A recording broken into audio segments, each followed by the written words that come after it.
I hadn't seen Ryan in years. We grew up together, family gatherings, summer vacations, inside jokes that no one else understood.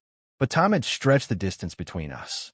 He got engaged, built a life with his fiancée, and I moved to the city, leaving our childhood memories behind. So when he invited me to his house for the weekend, it felt odd. The message came out of nowhere. Come visit. Just us. It's been too long. At first, I hesitated. Ryan was straight, engaged, the golden boy of our family. But something about the way he said, just us, stirred an unease in me. Or was it curiosity? I arrived on a Friday evening, pulling up to his house as the last bit of sunlight bled into the horizon. The place was impressive, modern, sleek, the kind of home that looked staged rather than lived in. Ryan greeted me at the door, flashing that same cocky grin I remembered. He'd changed, though. Broader shoulders, sharper features. Time had refined him in ways I hadn't expected. Damn, Elias, he said, pulling me into a firm hug. You look different. So do you, I replied, and I meant it. Inside, the house smelled like expensive cologne and fresh linen. Too perfect, too sterile, like a place someone was trying too hard to make feel like home. Where's your fiancé? I asked, setting my bag down. Ryan poured us both a drink, the amber liquid catching the dim kitchen light. Out of town for the weekend. Wedding stuff. It's just us. Just us. I took the glass, fingers brushing against his. The contact was brief, nothing more than skin meeting skin, but it lingered. A small pause, a hesitation, and then Ryan smirked like nothing had happened. We spent the evening catching up, the conversation easy, flowing like old times. He asked about my life in the city, my job, my dating life. Still into guys, I assume, he teased, raising an eyebrow. I smirked, swirling the drink in my hand. Still into women, I assume. Ryan chuckled, but didn't answer right away. Instead, he leaned back in his chair, studying me in a way that made my stomach tighten. You ever think about the past? He asked suddenly. How different things could have been. His voice was quieter now, more thoughtful. I watched him closely. What do you mean? Ryan shrugged, gaze flicking down to his drink. I don't know. Life moves fast. Sometimes I wonder if I made the right choices. Something in his tone, something unsaid. The air felt heavier, charged. I shifted in my seat, suddenly aware of how close we were, the warmth between us despite the space.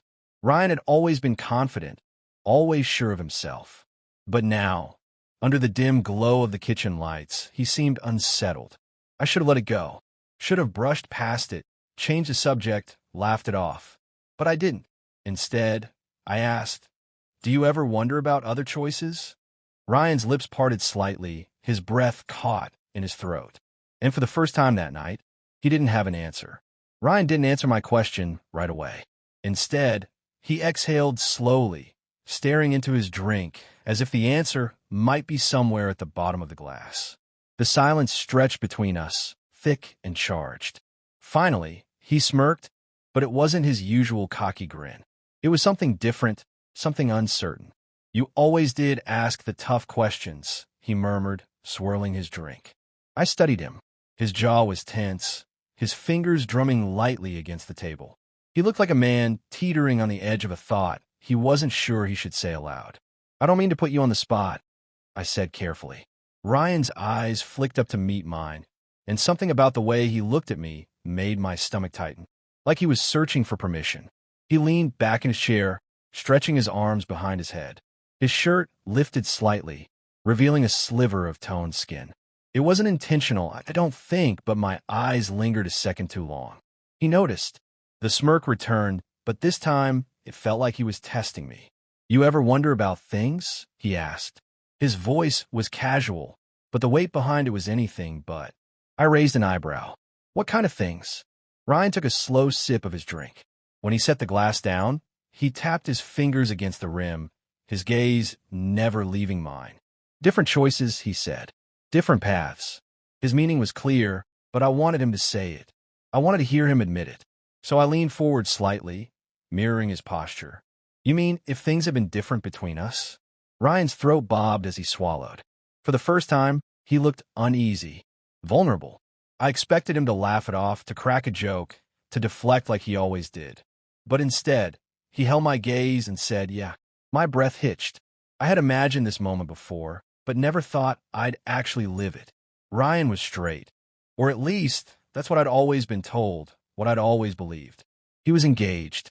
He had a life mapped out, one that didn't include nights like this, conversations like this. Yet here we were. "You're engaged." I reminded him, more for my sake than his. Ryan nodded, but his expression darkened. I know. He didn't say anything else, and suddenly the silence was unbearable. The tension between us crackled, something unspoken but undeniable simmering beneath the surface. I should have walked away. I should have changed the subject, let this moment fade into the background like a forgotten dream. But instead, I reached out, just slightly, just enough for my fingers to brush against his on the table. A whisper of contact, a test, a choice. Ryan didn't pull away. He exhaled sharply, his eyes darkening.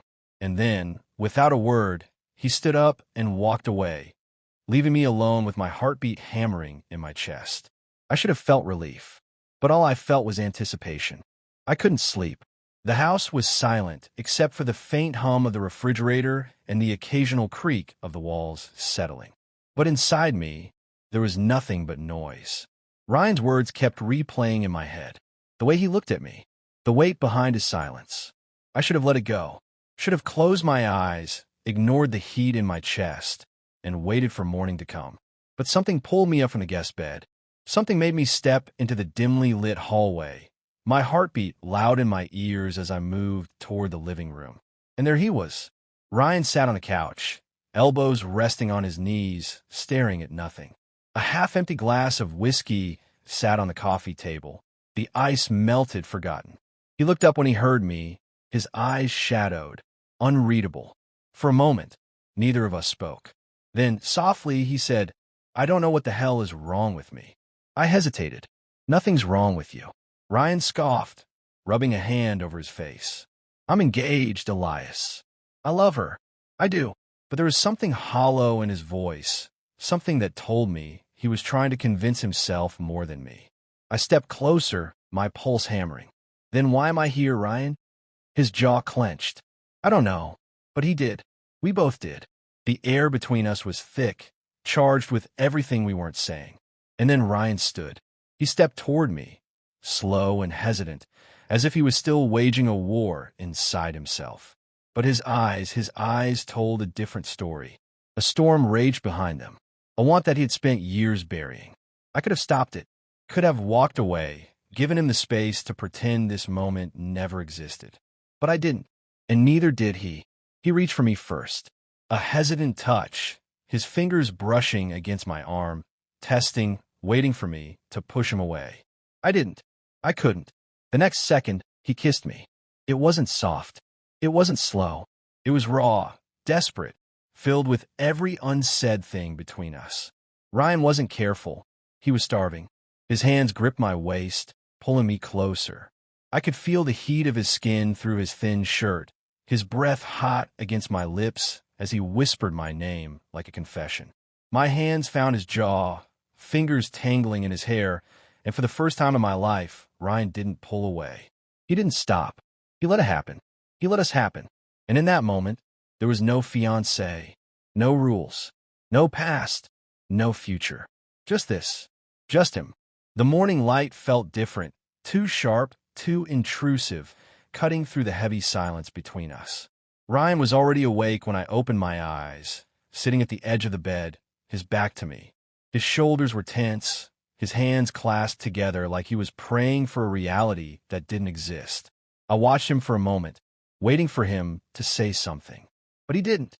He just sat there, his breathing deep and controlled, as if he was trying to keep something from breaking inside him. Regret. I felt it before he even said a word. Still, I reached out, my fingers barely grazing his back. Ryan, his body stiffened. That was all I needed to know. He stood, running a hand through his already messy hair. He was still shirtless, his skin marked with the evidence of everything we had done, everything he had done. I sat up slowly, the sheets pooling around my waist. "Are you going to talk to me?" Ryan let out a sharp breath. shaking his head. What do you want me to say? I frowned. I don't know. Maybe that you don't regret it. His silence was like a slap. He turned to me then, his eyes full of conflict, of something deeper than he was willing to admit. I can't, he exhaled. I can't do this, Elias. Something inside me twisted. Can't do what? I asked, even though I already knew. His gaze dropped to the floor. This, whatever this is. His voice was barely above a whisper. I'm getting married. I swallowed hard. And that's what you want. Ryan hesitated. That moment, that pause was everything. But then he nodded, more to himself than to me. Yes. I forced a bitter smile. Right? He ran a hand over his face, looking exhausted. Last night, I don't know what it was. I don't know what it means. I clenched my jaw. It meant something to me. His eyes flicked up to mine, and for a split second, I saw the war raging inside him. But then he shut it down, burying it beneath the life he was supposed to have. I need you to keep this between us, he said, his voice tight. No one can know. A cold laugh escaped me. You think I'd tell anyone? He sighed. I don't know. I can't lose her, Elias. I stared at him, at the man I thought I knew, the man who had unraveled in my arms just hours ago. And now he was running. I should have fought for him. Should have told him to face the truth, to stop pretending. But I didn't, because I knew he never would. Instead, I got up, grabbed my clothes, and started dressing. Ryan watched me, his hands curled into fists at his sides, like he wanted to stop me, but couldn't bring himself to. When I reached the door, I hesitated. I hope she makes you happy, Ryan, I said quietly. Because last night, I saw the real you, and you weren't pretending with me. His breath hitched, but he said nothing. I walked out without looking back, and as the door closed behind me, I knew he would spend the rest of his life pretending last night never happened. But I never would.